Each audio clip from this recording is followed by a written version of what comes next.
Halo para guru PAUD hebat di seluruh Indonesia. Wah, nggak kerasa ya, sebentar lagi bulan suci Ramadan tiba.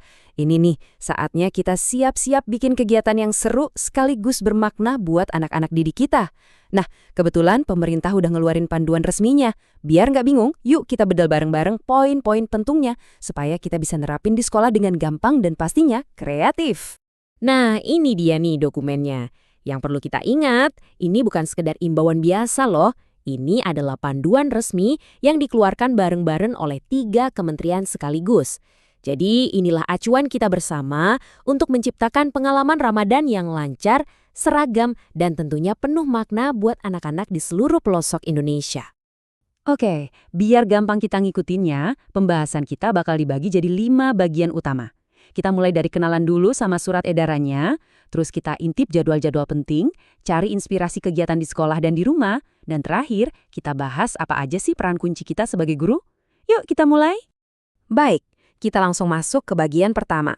Sebenarnya apa sih inti dari surat edaran ini? Dan kenapa ini penting banget buat kita para guru PAUD? Intinya itu satu Bapak Ibu, keseragaman. Surat edaran ini dibuat supaya semua sekolah di Indonesia punya panduan yang sama. Tujuannya simpel banget sebetulnya, yaitu agar anak-anak kita bisa merasakan Ramadan yang seimbang antara belajar, bermain, dan tentunya beribadah, tanpa merasa terbebani sama sekali. Nah, sekarang kita masuk ke bagian yang paling praktis, yaitu jadwal. Ini penting banget buat kita catat ya, supaya kita bisa merencanakan kegiatan dengan matang dan ngasih info yang jelas ke para orang tua murid. Yuk kita lihat tanggal-tanggal kuncinya. Oke, mari kita perhatikan lini masanya. Jadi ada 4 periode penting. Pertama, tanggal 18 sampai 21 Februari, anak-anak belajar mandiri di rumah. Ini kesempatan emas buat ngasih tugas kreatif yang melibatkan ayah dan bunda. Kedua, dari 23 Februari sampai 14 Maret, kita fokus ke kegiatan Ramadan di sekolah. Setelah itu, hore, libur lebaran dari 16 sampai 27 Maret. Dan terakhir, tanggal 30 Maret, semua aktivitas sekolah kembali normal. Cukup jelas ya pembagian waktunya? Oke, sekarang kita bahas lebih dalam soal kegiatan di sekolah. Selama anak-anak masuk, apa aja sih yang bisa kita lakukan untuk membuat momen Ramadan di kelas jadi super seru, positif, dan tentunya penuh pelajaran berharga? Fokus utamanya adalah pembentukan karakter. Buat anak-anak Muslim, kita bisa adain kegiatan asyik kayak menghafal surat pendek sambil bernyanyi. Atau bikin pesantren kilat versi mini dengan dongeng Nabi dan praktik sholat yang dibikin menyenangkan. Nah, untuk anak-anak non-Muslim, sekolah juga perlu menyiapkan bimbingan rohani yang sesuai. Misalnya, mendengarkan cerita-cerita tentang kebaikan dari ajaran mereka. Intinya sama untuk semua, menanamkan akhlak mulia sejak dini. Selanjutnya, kita bahas soal belajar di rumah. Ini seringkali jadi kekhawatiran kita ya, takutnya tugas dari sekolah malah nambahin beban orang tua. Betul kan? Nah, kerennya, surat edaran ini udah mikirin solusinya. Nah, ini dia pertanyaan sejuta umat buat kita para guru ya kan? Gimana sih caranya ngasih tugas yang justru bisa bikin hubungan keluarga makin erat, bukannya malah bikin stres? Yuk kita lihat jawabannya. Ada 4 prinsip kunci yang gampang banget diingat. 1. Sederhana dan menyenangkan. Contohnya ajak anak jadi koki cilik, bantu siapin takjil sambil belajar ngitung buah kurma. 2. Libatkan keluarga.